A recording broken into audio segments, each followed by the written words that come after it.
Hello बच्चों, let's read this question. So this question says a diatomic gas initially at 18 degrees Celsius is compressed adiabatically to 1/8 of the original volume. Then the temperature after compression will be. Alright, after compression आपको temperature बताना है, diatomic gas बोल रखा है, ठीक है। तो चलिए बच्चों देखिए इस क्वेश्चन को स्टार्ट करते हैं। तो we can write down the key concept of this question. देखिए यहाँ पर आपका एडियाबेटिक प्रोसेस हो रहा है, ठीक है। तो इस क्वेश्चन का की कॉन्सेप्ट क्या लिख सकते हैं, एडियाबेटिक प्रोसेस लिख सकते हैं, ठीक है। ये आपका थर्मोडायनेमिक प्रोसेस में आएगा, उसके इनसाइड आपका एडियाबेटिक प्रोसेस हो जाएगा, ठीक है। तो बच्चों देखिए एडियाबेटिक प्रोसेस में देखिए आपका क्या है, पीवी गामा क्या रहता है, कांस्टेंट रहता है। ये आपको पता होना चाहिए। This result is true for the adiabatic process. यहाँ पर मुझे टेम्परेचर और वॉल्यूम के बीच में रिलेशनशिप बतानी है, तो मैं प्रेशर को यहाँ पर रिप्लेस कर लेता हूँ। क्या लिख सकता हूँ, आइडियल गैस इक्वेशन से पीवी इक्वल टू एनआरटी के इक्वल होता है, ठीक है। तो पी को यहाँ से मैं एनआरटी बाई वी लिख सकता हूँ, ठीक है। तो इस पूरी मैनिपुलेशन करके मेरे पे एक फार्मूला और आता है, TV gamma minus one is equal to constant, ठीक है। ये फार्मूला भी आपको इंपॉर्टेंट है। तीन फार्मूले होते हैं, प्रेशर वॉल्यूम टेम्परेचर वॉल्यूम, और तीसरा आपका प्रेशर और टेम्परेचर के बीच में, ठीक है। तो यहाँ पर हम इस फार्मूले का टेम्परेचर और वॉल्यूम के बीच में रिलेशन बताना है, तो इस फार्मूले का क्या करेंगे, यूज करेंगे, ठीक है। अब बोल रखा है diatomic gas initially at 18 degree Celsius. तो इनिशियल टेम्परेचर देखिए इसका कितना है, 18 डिग्री सेल्सियस। इसको देखिए बच्चों हम केल्विन में कन्वर्ट कर लेते हैं, ठीक है। केल्विन में सॉल्व करेंगे तो 273 प्लस आप यहाँ से क्या कर लीजिए 18 कर लीजिए, तो ये कितना हो जाएगा आपका 291 केल्विन के इक्वल हो जाएगा, ठीक है। It's compressed adiabatically to 1/8 of its original volume. Initial volume को मान लेते हैं हम, इसकी वी है, ठीक है। फाइनल वॉल्यूम इसकी 1/8 हो जाएगी, यानी कि वी/8 के इक्वल हो जाएगी। फाइनल टेम्परेचर मान लीजिए इसका टीएफ है, ठीक है, जिसको मैंने टी बोल दिया। अब मुझे द टेम्परेचर आफ्टर कंप्रेशन यानी कि टी की वैल्यू बतानी है, ठीक है। ये डायटोमिक गैस है, डायटोमिक गैस के लिए गामा की वैल्यू कितनी होती है, 7/5 होती है, ये भी आपको पता होना चाहिए। मोनोएटॉमिक के लिए 5/3 होती है, और डायटोमिक के लिए 7/5 होती है, ठीक है, फॉर डायटोमिक, ठीक है। अब देखिए, अब बस आप इसमें वैल्यूज पुट कर लीजिए, ठीक है। टेम्परेचर इनिशियल कितना था आपका 291, ठीक है। और वी इनिशियल कितना था आपका, वी इनिशियल वी के इक्वल था, V to the power gamma minus one, 7/5 minus one करूंगा तो आपका 2/5 हो जाएगा, इट इज इक्वल टू, ठीक है। फाइनल टेम्परेचर कितना हो जाएगा आपका, टी के इक्वल हो जाएगा, ठीक है। वी आपका कितना हो जाएगा आपका, V/8 टू दी पावर कितना हो जाएगा आपका, 2/5 के इक्वल हो जाएगा, ठीक है। ये लिखेंगे यहाँ से, ठीक है। ठीक है बच्चों, यहाँ पर आपका 291, इसको ऐसे रहने दीजिए, टेम्परेचर को ऐसे रहने दीजिए। वी की पावर 2/5 से, तो वी की पावर 2/5 देखिए यहाँ पर कैंसिल हो गया, लेकिन यहाँ पर आपका 1/8 की पावर आपका 2/5 अभी भी बचा हुआ है, ठीक है। ऑलराइट, तो चलिए पहले इसका ऑपरेशन साइड में दूसरी यहाँ पर कर लेते हैं अलग से, ठीक है। तो 1/8 की पावर 2/5 को देखिए हम क्या लिख सकते हैं, ठीक है। 8 के तो मैं लिख सकता हूँ 2 की पावर 3, ठीक है। तो ये हो जाएगा आपका 2, ये आपका 5 है, सॉरी, ठीक है। 2 की पावर 3 लिख सकता हूँ, ठीक है। कि होल पावर कितनी होगी आपकी, 2/5 हो गया, ठीक है, ठीक है। अब हम देखिए बच्चे उसको क्या लिखेंगे, ये आपका 6/5 आ जाएगा यहाँ से, ठीक है।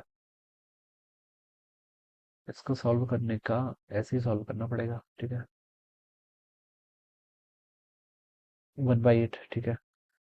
तो ये देखिए पावर है ना, ये आपके क्या है, दोनों पावर्स है, तो पावर का क्या हो जाएगा बच्चे यहाँ पर, पावर 17/5, ये हो जाएगा अपने यहाँ से 291।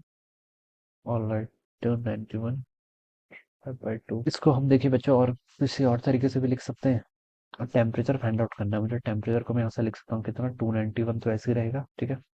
1/8 की पावर 2/5 है, ठीक है। इसको मैं अगर उधर लेके जाऊंगा तो हो जाएगा आपका 8 की पावर कितना हो जाएगा, 2/5 हो जाएगा, 8 की पावर 2/5। 8 की पावर 2/5 को फिर कैसे लिखा जाएगा, इसको हम लिख सकते हैं 291, ठीक है। इसको सॉल्व कैसे किया जा सकता है, 8 की पावर 2/5, 2/5 होता है आपका अप्रोक्सीमेटली 0.4 के इक्वल, ठीक है, 0.4। देखिए 8 की पावर अगर वो 0.5 होता, तो 8 की पावर अगर 0.5 हो, ठीक है। तो इसको तो हमें पता है, इसकी वैल्यू कितनी होती है आपकी 2√2 के इक्वल हो जाती है, ठीक है। √8 यानी कि 2√2 हो जाता है, तो उसकी वैल्यू अप्रोक्सीमेटली आपकी 2.82 के इक्वल आती है, ठीक है। ये थोड़ी आपकी और स्मॉलर टर्म है, ये क्या आपकी थोड़ी और स्मॉलर टर्म है, ठीक है। तो इसकी वैल्यू देखिए हमें कैलकुलेट ही करनी पड़ेगी फिर, ठीक है। इसकी वैल्यू हमें यहाँ पर पुट ही करनी पड़ेगी, ठीक है। तो इसको देखिए हम कैसे पुट करेंगे, इसकी वैल्यू हम एल एन लॉग से भी सॉल्व कर सकते हैं वैसे इसको, ठीक है। लॉग से भी इसको क्या किया जा सकता है, सॉल्व किया जा सकता है, बट क्वेश्चन एग्जाम में ये सब 8 की पावर 0.4 को अगर हम यहाँ पर पुट करेंगे, तो 291 इंटू 8 की पावर 0.4, देखिए ये आपकी टू, इसको चलिए मैं कैलकुलेट करके लिख रहा हूँ, आपकी 2.297 के इक्वल आ रही है, ठीक है। अब इस वैल्यू को देखिए मैं ऐसे पुट करूंगा, तो इन दोनों को देखिए अगर हम मल्टीप्लाई करेंगे, ठीक है, 291 इंटू 291 into 2.297, ऑलराइट। तो ये आपकी 668 के इक्वल आ रहा है। कितना आ रहा है? 668.427 के इक्वल आ रहा है, ऑलराइट। तो ये आपका टेम्परेचर आ जाएगा इतना, क्या ये आपका केल्विन में आएगा, ठीक है। ये देखिए आपका ऑप्शन भी गिवन कर रखा है, सी ऑप्शन 668 केल्विन। तो ये इसका राइट आंसर होना चाहिए, यही क्या होगा इसका बच्चों से राइट आंसर होगा, ठीक है। बच्चों देखिए इस क्वेश्चन में ना आपको थोड़ा सा अप्रोक्सीमेशन से ही इस क्वेश्चन को सॉल्व करना पड़ेगा। जैसे आपको 8 की पावर 0.5 तो पता था कितना, 2.82 के इक्वल आएगा। अब 0.5 से ये थोड़ा सा लेसर है, ठीक है। तो इसकी वैल्यू 2.8 टू से तो ग्रेटर होगी, ऑब्वियस सी बात है, और 2.82 से लेसर होगी, ठीक है। तो इस बीच में देखिए ये ऑप्शन आ रहा है, ठीक है। अगर बच्चों देखिए इस क्वेश्चन को ना हम अप्रोक्सीमेशन से ही सॉल्व करेंगे, जैसे मैं बता रहा हूँ 291, ये तो ठीक है, मल्टीप्लाई का जो फैक्टर है आपका, ठीक है। इसकी वैल्यू देखिए 2 से ग्रेटर आएगी, 2 से ग्रेटर यानी कि मान लीजिए अगर मैं 2 भी एज्यूम कर रहा हूँ तो कितना आएगा आपका 582 केल्विन आ जाएगा, ठीक है। और अगर मैं और किससे लेस होनी चाहिए आपकी 2.82 से, ठीक है।